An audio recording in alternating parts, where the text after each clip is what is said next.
Welcome to Maldives Uncovered, the sunny side podcast by Destination Future, diving into the heart of one of the world's most iconic travel destinations. You'll hear exclusive insights and expert opinions from top industry leaders, sharing their knowledge on ever-evolving landscape of tourism in the Maldives. Whether you're a professional in the industry or simply passionate about travel, this podcast is your gateway to staying inspired and informed. Let's embark on this journey together as we explore the future of tourism in paradise. Very good day. Welcome to the Sunnyside podcast. Today with us, we have yet another Mark. I must tell our listeners that this is not intentional. Our first episode was with a Mark as well, but today we have a different Mark, the general manager of Holiday in Kandooma. Mark, welcome to the podcast. Thank you. Good morning. Good morning. Like our initial podcast episode, this podcast will be hosted by Destinations Futures co-founder Nuuas, Mohamed, and myself.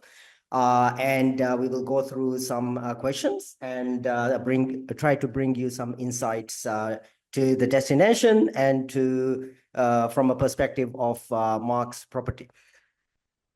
So to start with, Mark, I've looked at your LinkedIn profile and tried to do a bit of research, but and it seems like you have been in more than one destination, some interesting destinations, including some places in Asia. So could you tell us a little bit about your journey in tourism and how you came to be in your current role in the Maldives? Well, funnily enough, I started as a civil engineer working in Sydney, and I finished my studies and I went on a trip and I fell into the beautiful life of resorts, starting off in Queensland, and I was really focused on island resorts, and I managed many of the top island resorts in Australia, and then I was headhunted to join Anantara in Thailand, and I spent 2 great years there, and then I moved from Thailand to Vietnam, and then I moved to the Middle East, and all of that were challenging or remote or island resorts, and through that time, through Asia, Bali, Vietnam, Thailand, development throughout Southeast Asia, and then I got called back to Australia to reopen the Intercontinental Hayman Island Resort, and that's where I joined IHG. And from that, I went back to Vietnam to open a hotel in Phu Quoc, and then they said, "Well, Mark, would you like to go to the Maldives?" And I said, "Well, I've never done that before, so why not?" And here I am. Incredible. So you have been in the Maldives, if I'm not mistaken, last 4 years. This is my third year. Your third year. All right. Okay. Yes. That's still a long time. Yeah. So coming to the Maldives from places like Thailand, Vietnam, or from the Middle East, yes, also, it's a very special or a very different destination. What were your first impressions of the Maldives when you first landed or when you first began working here, and how have they evolved over time in the last 3 years? Well, it's a very interesting destination because in many ways it felt so familiar for me because I'm an island specialist. I've managed many islands and been responsible throughout my career in hospitality. So, the logistics, the climate, the environment, the tropical weather, the challenges of island resort conditions was all very much a first language for me. Culturally, Maldives is a bit of a melting pot. It has elements of Asia, South Asia, Middle East, North Africa, West Africa. It's really a fusion of many different things. So it felt familiar, but it also felt different. So now we will move into getting a little bit more about from a destination point of view. again, compared to some of the top tropical destinations in this region, what, in your view, what makes the Maldives stand out as a destination compared to other destinations, other tropical destinations that tourists would choose? I think the Maldives has always been that aspirational destination. It's had a high price of entry, so it has always been considered as a top luxury destination. I think anybody that had planned a trip or dreamed about a trip to the Maldives, they knew that it was going to be expensive and it was not accessible to the mainstream market. And I think it had that allure for people, even those who never felt that they could afford to come here. And it's a very polarizing experience in the Maldives because most people, they won't spend any time in Malé. They'll go to the airport, they'll jump on a boat or a seaplane, and then they land on their island resort. And that's all they will see for the 5, 7, 10 days, however long they're staying. So it's all about the beaches, it's all about the luxury, it's that iconic over water or beach villa with a pool. It's luxury in every sense. And it's a true getaway because it is so different. If you go to somewhere like Bali or Thailand or even island resorts in Thailand like Phuket, Koh Samui, they're not islands. These islands, they're as big as Singapore. So you can walk out of your resort and you've got the street landscape, you've got the markets, you've got the street food, you've got the fishing communities. Maldives is about that singular resort experience, and until recently, that's what it has been. And I think people knew exactly what they were going to get. Where it falls short is the weather. You know, if you book a 1 week holiday and it just happens to be a wet week, then that's where the guest experience can kind of deviate. But otherwise, I think people they get what they're expecting and more. Very true. I think I'll agree with you on those points. Maldives is very unique and special. I think our geographical location and the way our islands are formed makes us unique. I'm not saying there aren't individual coral islands out there in other parts of the world, but Maldives definitely feels special in that sense. So moving to sustainability, Mark, in the Destination Futures Summit, we touched on this point very much, and it became almost the headline of the summit. But the point of sustainability from our perspective is about sustainable development, sustainable use of our resources, natural resources, whether it is the beach, the reef, the ocean, and the islands and the flora and fauna. So just to connect from a sustainability point of view, I know now in international properties, there are standards around sustainability, and there are certain expectations when it comes to KPIs from senior management as well. So I would like to ask you, how is your resort or your IHG as an organization, if you can share, incorporate sustainability into your day-to-day operation? And why is sustainability so important for the future of Maldives tourism? Yeah, absolutely. It is the topic. And when we talk about sustainability within our business, we are also talking about the continuity of successful business into the future, not just taking a short-term, pillage the environment and pillage the destination and then move on to something else. We want to build it up. We want to build up the community of our colleagues and their extended families. We want the resort to look and feel better, the island itself to be protected and to be healthy and growing as an ecosystem. And we want the business to be sustainable for our stakeholders. In terms of Kandooma, we actually won the award within IHG's Southeast Asia Korea region, which is quite a large region of resorts in challenging and sensitive environments. And the award we won was, looking forward to tomorrow, based on our sustainability practices. So we don't fight with nature. We work with nature. We take the time to understand the heartbeat and the ecology and the seasonality of what the island faces.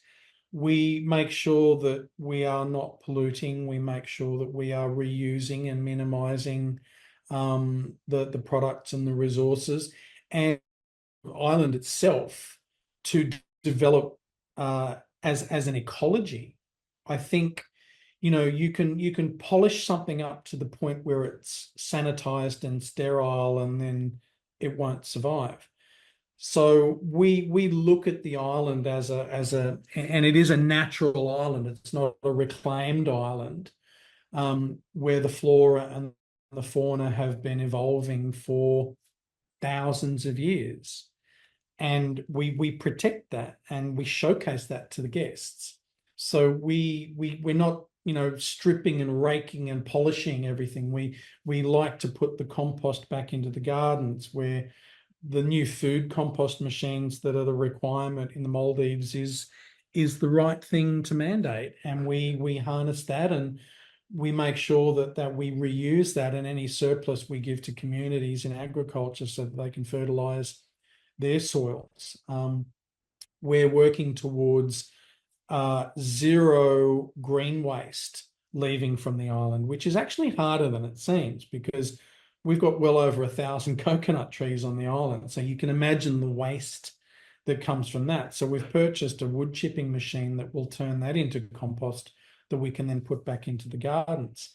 But we also do all the other stuff that most island resorts do as well, such as the bottled waters and the zero plastics and the refillable amenities, and optimizing laundry and minimizing the use of chemicals, and being responsible with our discharges and consumption. Sustainability, when we discuss sustainability, often, people get confused, or there's this misconception sustainability is, not doing certain things, doing certain things. But for us, sustainability is taking this country to the next generation, sustaining the resources for the next generations. Exactly. What are the key challenges that you see for the Maldives in maintaining its position as a leading destination? Look, I think we are at close to a tipping point in as a destination. And I acknowledge the fact that I've only been here for 3 years, and there's many hoteliers that have been in the Maldives for substantially longer. But since COVID, a lot of the rules have been reset and are being rewritten.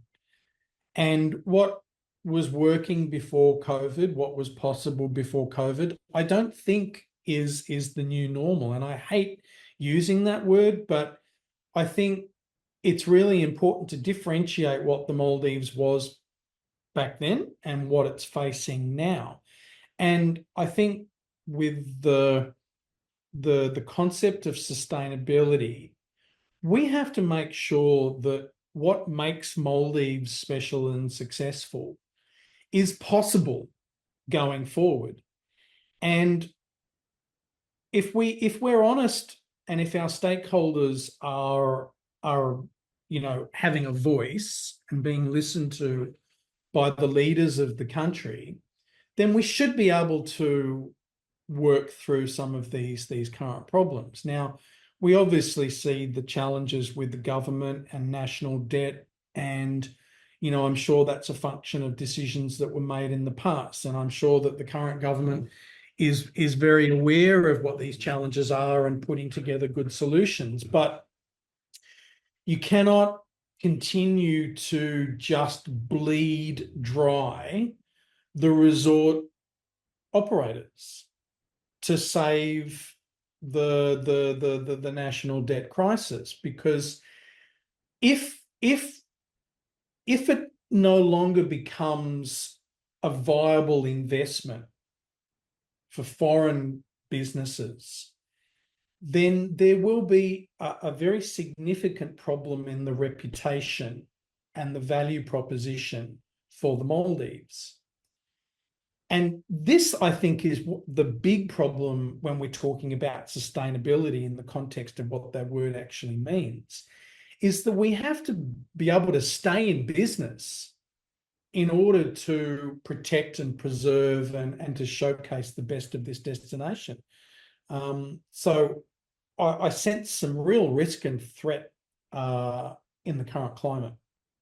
Absolutely, we can't agree with you more on these points you raised. There is this tendency of milking the cow per se, milking the tourism industry and take as much as possible.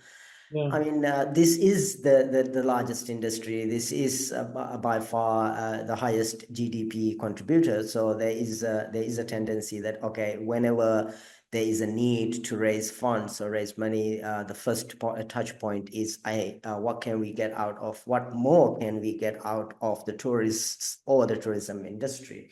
So we hear you, we agree with you, and we hope our listeners, stakeholders listen to this and really think through, okay, is this sustainable, the things that we do today for the benefit of today?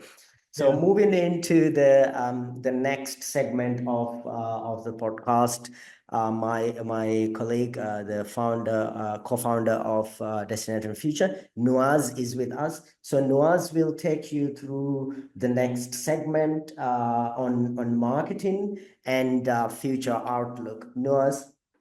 Thank you, Nabeel and Nuuas. Mark. Once again, yes, very warm welcome to our podcast session. Thank you. So yes, I think we have just touched base some very interesting key points, and there are like really good takeaways from what you have shared with us so far. As a destination, I definitely agree that we are at a tipping point from what's happening now, and we definitely need to look into these things. And with this, I must say there comes a lot of efforts as an industry that we have to be doing. And this leads us to the segment of marketing and innovation. So in terms of the different approaches that we apply for marketing, the strategies, what are the things that you have found most effective in this challenging time, especially to attract tourists to your resort or to the destination? Well, at Kandooma, we sit in that mid-tier category. We don't sit in the luxury space, and we're also not sitting in the guest house space. So to a certain extent, we're kind of sandwiched in the middle. And when you're talking about marketing and particularly generating market awareness, you can never spend enough money. So you have to be smart. And what we do is that we to a certain extent make the most from the natural flow of arrivals. So we closely monitor any trends of new source markets coming into Maldives, and that's then where we cast our vision. I view Maldives as a brand. So let's take, you've got Mercedes-Benz as a comparable.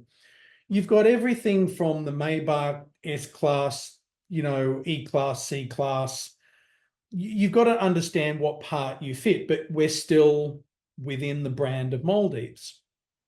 So we focus our products and services into the markets that are coming, that are looking for something around where we are priced.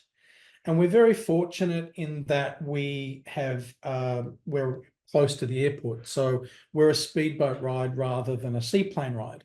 I think if we were a 3-4 star category resort that was far reaching, that required either another domestic flight or a seaplane flight, the price of entry is just getting too high. And I think that we're going to start seeing the narrative of Maldives changing, in that the luxury will be more isolated, more remote focused, and then the mainstream resorts will prosper based on their proximity to Mali Airport.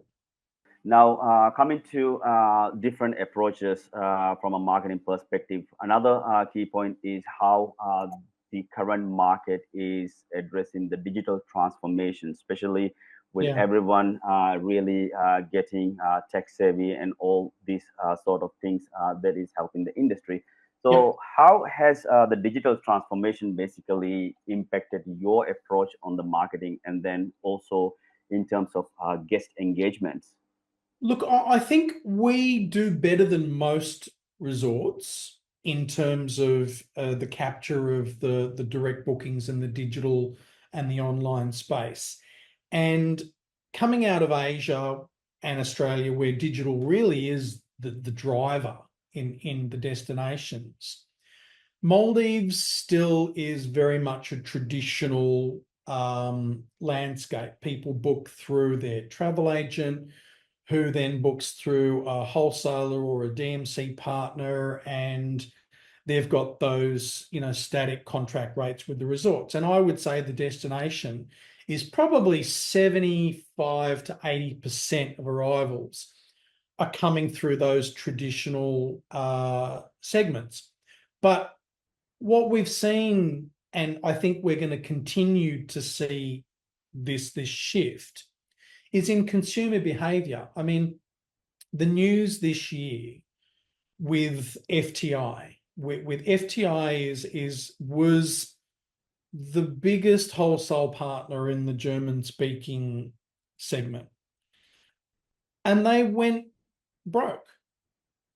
They became insolvent. I mean, that was unimaginable some years ago, and they were so hard to get into these programs. And then overnight, we see that they have a credit crisis and they've shut down. And that was one of the last and most traditional markets that booked through the brochure and the neighborhood travel agent and what have you. And I think because Maldives has a lot of ground handling, and when I say ground handling, I mean there's the third-party seaplanes, there's the domestic flights, there's all of that logistic which your casual traveller needs some help to navigate. So they will continue to use their traditional booking mechanism. But for products like Kandooma, which you can book direct through ihg.com or any number of the OTAs, and you can book instantaneously, you can get good offers, you're immediately connected with the resort team, and we handle all of the transfers from the airport 24/7. The market will learn that. And as people continue to return to the Maldives, they will learn that and the word will get out. And I think you'll start seeing a lot more volume coming through digital channels. And when we look into various different people, how they have been doing it, we can see how much effort has been put onto the digital front, sharing information, digital assets, videos, and all those things, and also making sure that whatever that is required for the guests to know who are coming to the destination, it's available handy, right? Correct. And this actually trends out of India and China, where it's the growing middle class that is driving the volume. Absolutely. These are the young tech savvy travelers, and they will use their Agodas and their booking.coms and Ctrip to book direct, because they know that they can get a great deal. Right. And also with this, there's another element that really connects the digital part. That is in the resorts, for example. What are the things that is being done? For example, there are resorts or there are like companies that have adopted innovative ways to enhance the guest experience through digital connections and things. Is there anything that you have actually done, let's say with innovative experiences, or even the offers that is available in the resort can be easily available to the guest to see, and this somehow elevates the guest experience? Well, we use an app called HandyGo, and that has really helped us connect with the guests in a very efficient way. Now, Kandooma has 150 rooms plus. We are not a small boutique luxury hotel. I think it's more relevant to a larger scale product to be able to communicate easily and seamlessly with guests in real time. Now, we chose an app that was more interactive, and because it has automated language translation, so even if we don't have a Russian speaker, our Russian guests can communicate with us in their mother tongue, and we can communicate back with them in real time versus using chat functions. It also allows us to broadcast communications. Now, that could be an emergency issue, or it could be a happy hour or a special offer. And what I find, if you can speed up the communication, then you can be a lot more agile with your products and services. So if suddenly we get the garden team have just harvested some great fresh coconuts, we can broadcast out to the guests that the coconut bar is open and there's complimentary coconuts for the first 30 guests who turn up. That's a fun factor, and that's something that's just simply not possible without technology like that. Sure. And before we just move on, I'm still very interested about the app. And this app that you mentioned, HandyGo, people who has this downloaded already, let's say members of IAG, they don't have to like come and do another registration, or even like before arrival, are they able to like communicate with you guys? Well, look, we looked at a number of these solutions, and there are some other solutions out there that are very comprehensive, but they're very heavy and they're very expensive. We have obviously our own guest database, and we have our property management system, and that is first and foremost our secure data store. We don't go storing guest data in HandyGo. HandyGo is a mechanism to enhance the guest experience when they are here. And we made this conscious choice versus other solutions that want to basically capture the guest data. And we saw some real risk in that. So this is a communication tool. And we use other solutions, and we understand that IHG is working on more comprehensive internal apps for these very reasons, because data protection and data privacy is absolutely mission critical. We've seen some other groups and other businesses where guest data has been compromised, and it is a massively unacceptable risk to the business. So we don't want a third-party app to be storing guest data. All right, so from here, we will just quickly go through what the future is holding for us. Obviously, it's a very challenging time, and there are various different things that we need to look into, and always keep continuously reviewing these things. One of the key thing that always keeps coming up, especially in a destination like Maldives, is about the climate, right? And obviously, this is something that we cannot avoid at all, being in the tourism industry. As an industry addressing these potential impacts of climate change, like what are the things you think Maldives as a destination should be really looking into? Well, here's where things get really quite challenging for resort operators. And I don't want to be critical because I'm not fully aware of the challenges that these government departments are facing.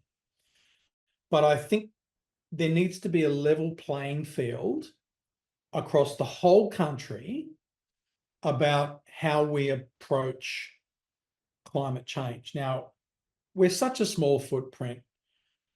There's nothing that we do or can do that will change the climate around us.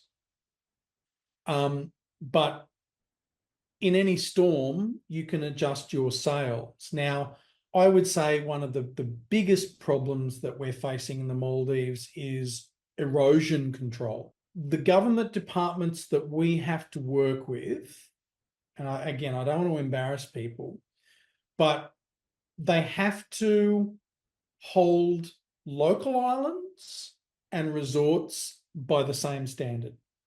We're seeing reclamations that are occurring in front of our very eyes. And again, I understand the nation needs to grow and build, and there has to be ways to do it sustainably. But we're killing fisheries, we're killing dive sites and reefs, we're killing coral with sedimentation and pollution. Local islands seem to have a free rein to do whatever they want, and building rock walls and dredging and putting bulldozers in the water and doing whatever they do, and they're getting permission somehow to do it. If a resort wants to pump sand to protect the beach or to protect the villas or to build a rock wall, we have to go through endless EIA investigations and public consultations. And if there's any resistance to that, the answer becomes no. There's been recent rulings that resorts now have to go and get approval from the EPA every single time they want to pump sand. And a lot of this is coming from complaints from the general public in local islands. Whereas I think resort islands should be allowed to protect themselves from these threats. And with the sea conditions and the reclamations and the dredging and everything, things are changing. And resort islands are being eroded, and they're not being allowed to protect themselves.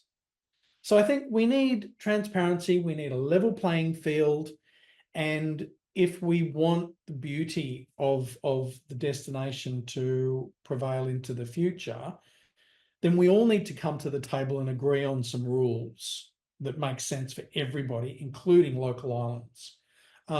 You know, if anybody has been past local islands today, you will see 10 and 12-story buildings being built. Whatever happened to the rule about nothing taller than a coconut tree? Because that doesn't exist anymore. We're seeing guest houses with 100+ rooms. How is that possible?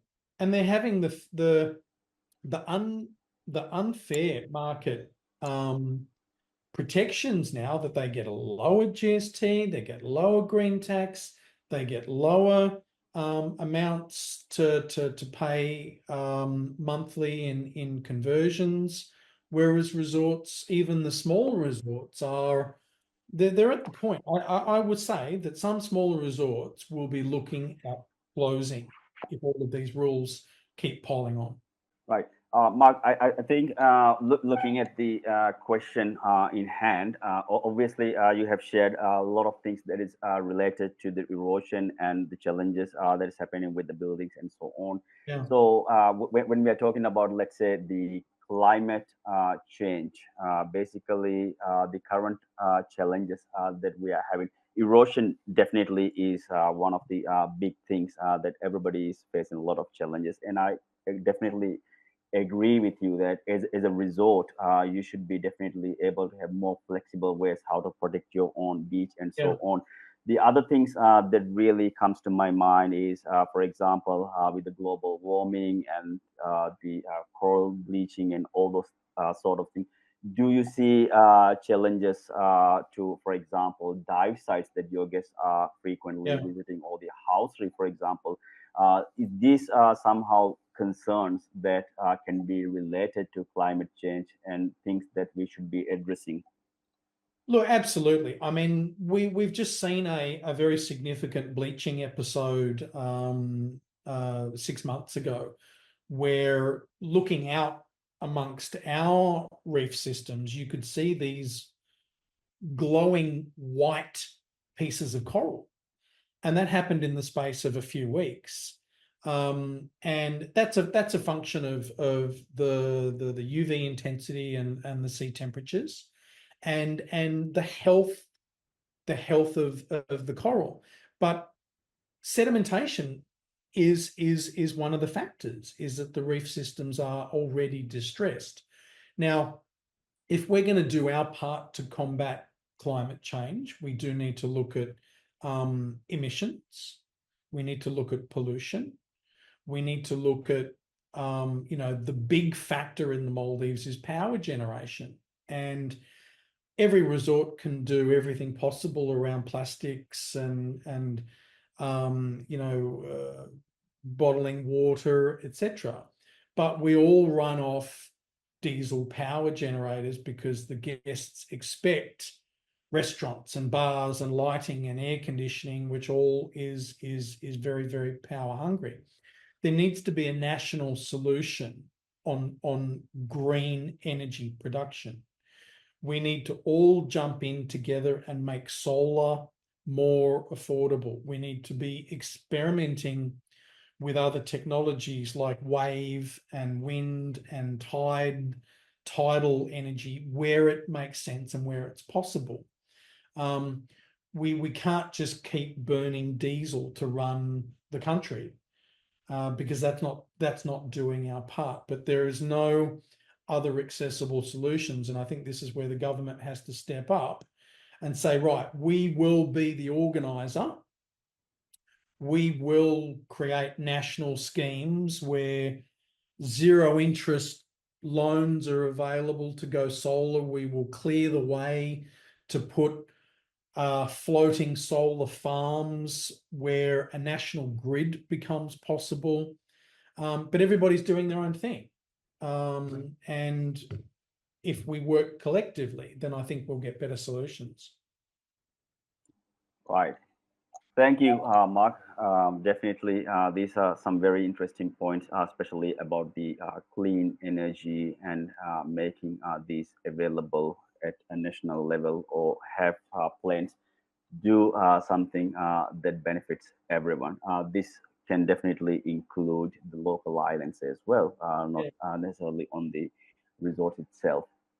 And with this, definitely, there's another interesting thing that we'll be looking into. The future trends when we talk about more and more guests that are traveling to the destination, not even to the Maldives, but globally, when people are traveling, they are looking into subjects like sustainability, right? They really want to spend their dollars more purposefully. So looking into these things, there are definitely a lot of things in play when we are talking about the future of tourism in the Maldives. Looking at, let's say, possible next 5 to 10 years, what are the trends that you foresee that will shape the future of the tourism, whether it's in terms of, let's say, segments? For example, we had a lot of honeymooners and couples. Now it has been obviously a lot of families. People are traveling for various different reasons, wellness, sustainability, and so on. What are things that you foresee that will be really shaping the future of Maldives for the next 5 to 10 years, for example? I think in terms of the destination evolution, it is now a mature market. It's a mature destination, as it's been up front now for 50 years. And if you look at other destinations that have shifted from that first 50 years until the next 50 years, there's some real shift in the demographics of people coming to the Maldives. So everyone's now talking about the family market coming to Maldives. That was not historically mainstream. It was the adventurers who came looking for the Robinson Crusoe experience out of Italy and Europe, and that evolved into the luxury couples, the wellness traveler, the experiential traveler, the honeymooners, the romantic getaways, the special events, etc. Since COVID, we're now seeing the middle class, the emerging middle class of Asia, Middle East, South Asia, India, Eastern Europe, CIS countries. They never traveled here before en masse, and now these are the top markets for the destination. So we're going to start seeing families, the small nuclear family, as well as the multiple generational family groups that are coming. And that means that the destination has to evolve not only in its accommodation offering, but its experience offerings. We have to cater to the kids. We have to cater to the more mature or the mobility impaired, or, the grandparent who's in a wheelchair or can't walk up and down a beach or a set of stairs. We have to evolve to accommodate a much more diverse demographic of arrival. And then there's the needs in terms of tastes and preferences and food and religious needs, and all those language capabilities on property have to be assisted as well. So I think it's going to become a much more diverse, wider demographic coming to the Maldives with expectations that we haven't really faced before.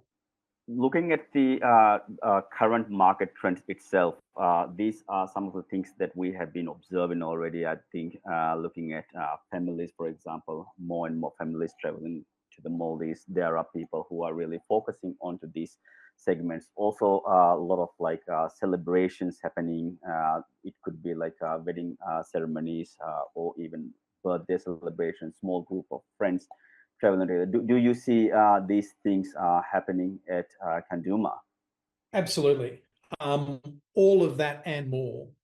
Weddings, remarriages, proposals, second honeymoons, baby moons, grandparents' retirements. The wedding market is something that I think can really open up, but the rules in the Maldives need to change to actually allow official weddings to be recorded and registered, and then people don't have to go back home and repeat that process. So that'll open up a lot of the market, particularly for the bigger resorts that can handle the Indian weddings, where you can have 200, 300, 400 guests, and there are people in those markets with the funds to afford it, to do something that is just completely wow factor. All right, that sums up the segments that I'll be covering for now. And let me hand over back to Nabeel, who will go through the leadership and community, and just a quick wrap up on today's podcast session. All right, Nabeel, over to you. Very insightful discussions and topics in the past segment as well. Just before I move to the last part of the podcast, which is leadership, and then we close the podcast, I want to touch on one point that Mark highlighted about the disconnect between the development of development standards in resorts versus the guest houses. Where the resorts have certain expectations that buildings cannot go above the tree line, or 15 meters or 12 meters. In the local islands, guest houses are built up to 12 meters, 12 stories, 15 stories, and more up to 200 rooms in certain extent. I think the real issue, if I have to make a statement here, the real issue is that there is a disconnect between the regulations in development on local inhabited islands and that of private resorts. Once you lease a private island for resort development, there is a certain set of regulations that govern those private island developments. Whereas when a hotel or a guest house is developed on a local island in a piece of land that belongs to a private person, the regulation is totally separate, the regulation that falls. So we to make this work, to bring this to a more sustainable development model, we need to connect these regulations, speak to each other. Government departments and the leaders, they need to talk to each other. They need to say, hey, this is the national vision, and then make a plan and go implement the plan across all industries and all islands and all areas. So that's something I just wanted to add for our listeners, just to connect what we mean when it comes to these developments. We've heard that rhetoric, but we actually haven't seen it in action. We haven't seen proper consultation. Absolutely, absolutely. You know, and this is where I worry. And one of the government special advisors said in front of the industry about the golden goose, and I think that can really happen in front of us if we continue to make bad decisions and not involve everybody at a Maldives destination or brand level, because the growth of the guest houses and the completely uncontrolled nature of the experiences on those islands, with all of the social problems that are going to come, you know, we're already seeing the very antisocial behaviors and problems that other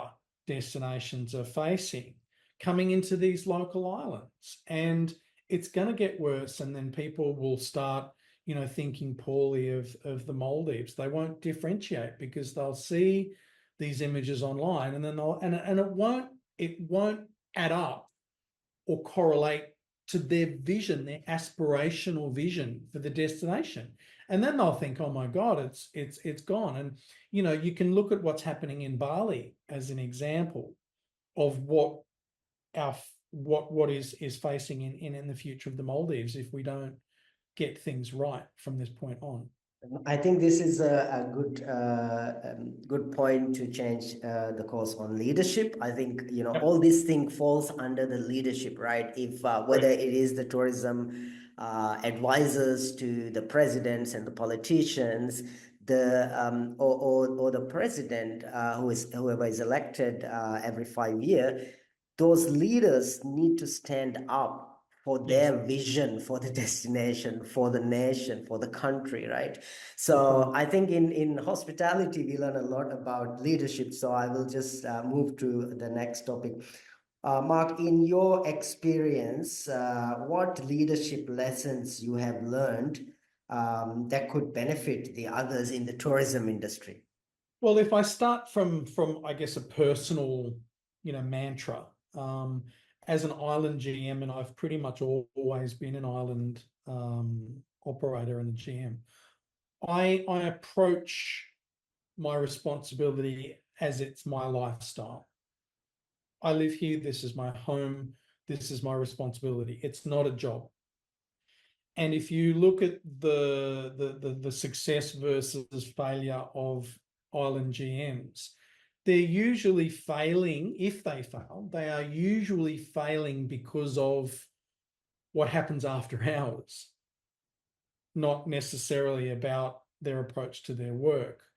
So you have to approach your role as a custodian. You are the island chief. You are the matriarch or the patriarch of the island, and you have a community of people that you are responsible for 24/7. Their personal, professional growth, their safety, their health, their enjoyment. So you have to take a 360-degree approach to your work and your time when you're in this responsibility. So leadership is a never on, never off mentality, and you have to indoctrinate that culture amongst the managers and the supervisors all the way down to the grassroots staff. I say good morning and hello to everybody. Anybody that I pass, whether it's a guest, a staff member, a contractor, or for a gardener, all the way to executive committee. And they respond in kind. And a guest does not then have to ask for help.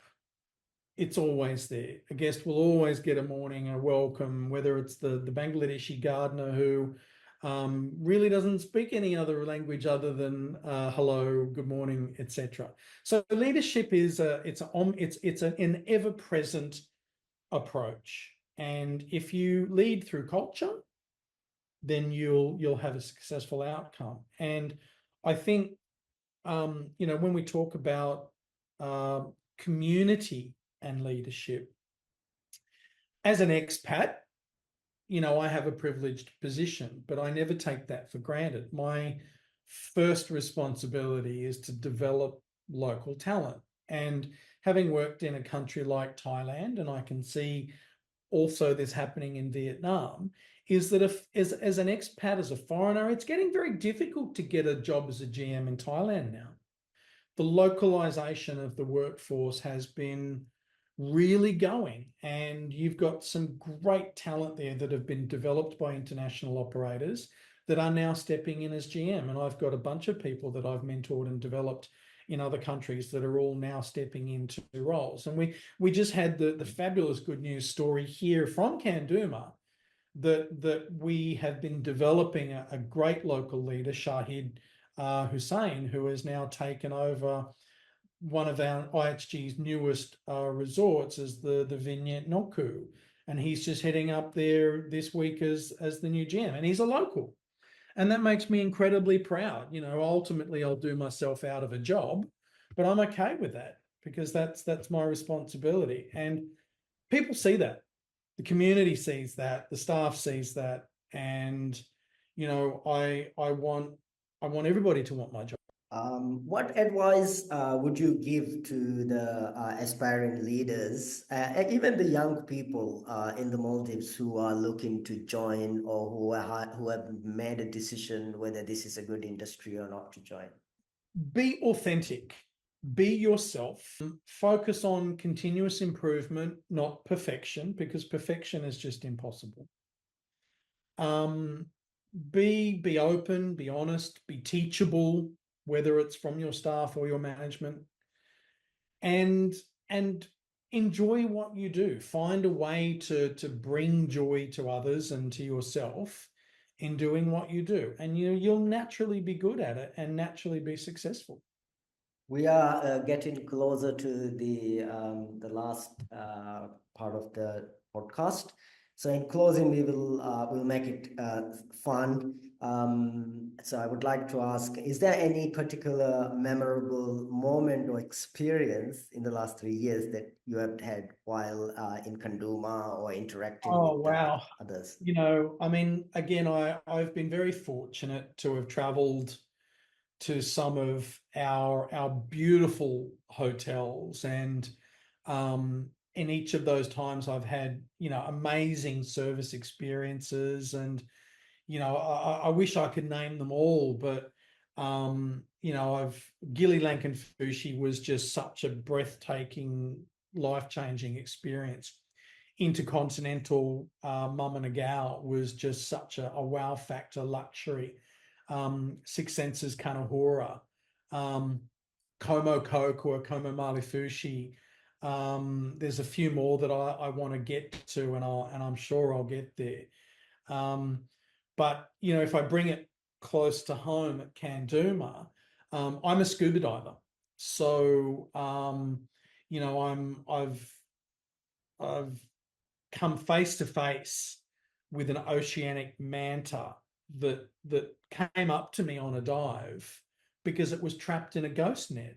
And myself and the dive instructor, Tomoko, tiny little Japanese girl, we spent, and it's all on video and it's on my Instagram, where we were basically wrangling this 4.5 meter oceanic manta and cutting it free from this net that was trailing for maybe 20 meters, 30 meters behind it. For months, this thing had to endure that.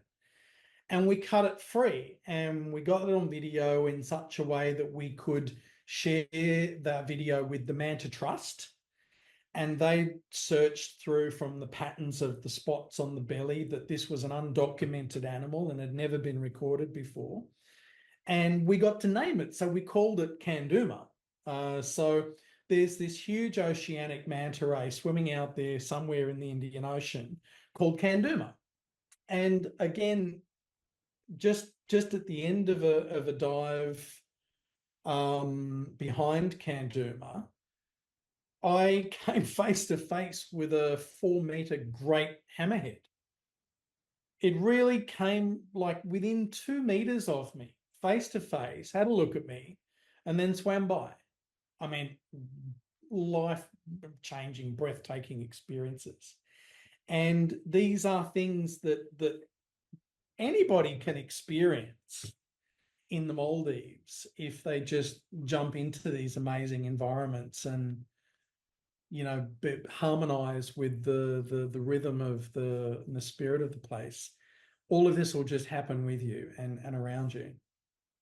Truly incredible experiences shared. For a moment, I really felt like I was snorkeling with you. Look, the purpose of this podcast is also to bring these sort of stories into one place for our young listeners and tourists and aspiring locals locals and experts who would like to work in the industry, come to the Maldives or visit Maldives. These are the stories we want to share. As marketers, you know, this gets us out of bed. This is the story we want to keep on sharing about how incredible the Maldives is. So thank you, Mark. Before we close, any final thoughts that or any final pointers that you would like to add? Look, I think what will really help the destination to grow is to continue to encourage the local talent to enter the industry. And one of the transitional things that I think we will see, and historically, maybe the older generation of Maldivians have been reluctant to encourage the next generation to join the industry. But I hope that we will continue to see that changing, because the talent of the local population is immense. And to be honest, travelers want to come and meet locals. And who is better to share local culture and stories than Maldivians? So we should be encouraging the best and the brightest to be coming into this industry and having an incredible future. And not seeing it as, you know, I think some of the older generations don't see it as a good option for their kids, and I hope that moves towards bringing more talent, local talent, into the business, and whatever we can do to do that, I'm keen to do. Thank you, Mark. Thank you for your time, and we hope our listeners will take in whatever they like to take, or the full story in. Truly incredible experiences and stories shared, and very important topics touched. And I think again, you know, the purpose of Destination Future is to bring people such as yourself, Mark, and many other leaders in the industry to socialize these topics, these stories, these ideas. So one, it is preserved, and it is accessible to people who really need these resources and share this information with others. So thank you very much for joining with us today, Mark. Thank you. My pleasure. Thank you, Mark, once again, and it was really great to have you with us on the Sunny Side podcast. Very interesting topics we have covered, as Nabeel mentioned. And thanks for what you're doing with this forum. I believe it's incredibly important, and as it gains momentum,